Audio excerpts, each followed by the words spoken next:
Hello YouTube, faithful subscribers, whether you're boosting my ego with positive comments or you're keeping me on my toes with some intelligent trolling, you're all appreciated. Despite the fact that I've already proved flat out that curvature of the Earth can't be measured,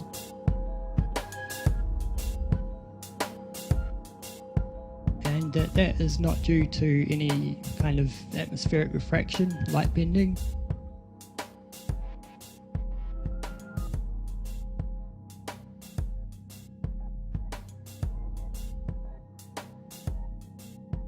And despite the fact that I've devised a definitive curvature test using multiple reference points to prove that the Earth is flat, I often hear that it can't be proven either way, whether the Earth is round or flat. So I'm going to take the flatness test a few steps further and go into a bit more detail to prove once and for all that we're living on a plane. I'm going to stick to using photos of the Kaikoura Ranges in the South Island of New Zealand, taken from Wellington's south coast. This gives us a pretty decent range in terms of point-to-point length, as well as a decent range in heights of peaks that we can use. I've been out there a few times taking panoramas, as the spot's just breathtaking, especially at sunset.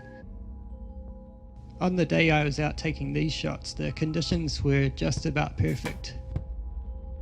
The further away the mountains are from the camera, the lighter they are. That's because there's more atmosphere between us and the further mountains, so they get kind of washed out. Pretty obvious, but this photo demonstrates it nicely. I'm going to pick out a few prominent peaks and color code them for convenience.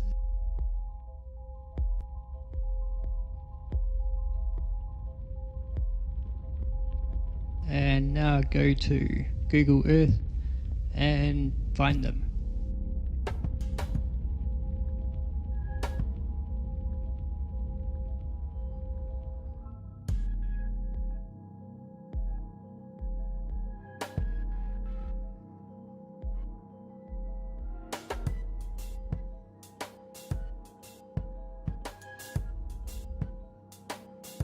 And a few weeks later I've found them. It's pretty hard work, but I'm confident that I have found the right ones. But please don't take my word for it, check for yourself. Everything you need is right here.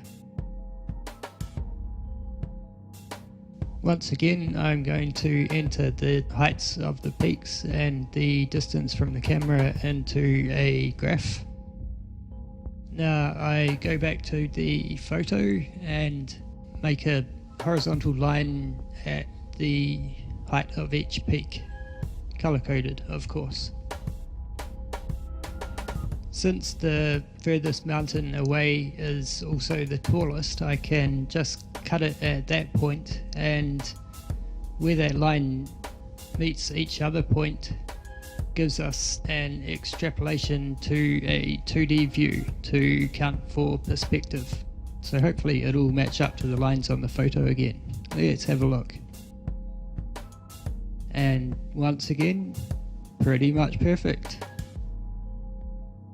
I'm guessing refraction's not playing much of a part here. I don't think we get a whole lot over the Cook Strait, judging by my experimentation.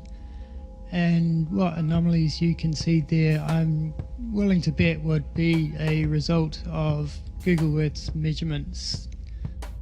We can't expect Google to have accurate data for every nook and cranny in the Kiwi bush. That's some pretty full-on wilderness out there.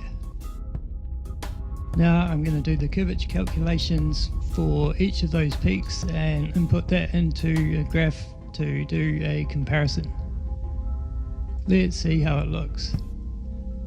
As I suspected, it's all over the show. Not only does it not match, but some of the lines have crossed over.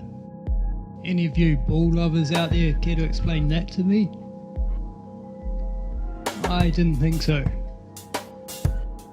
If we get these scales matched up, we can get a rough idea of how it would look if there were any curvature. I'll leave you with that.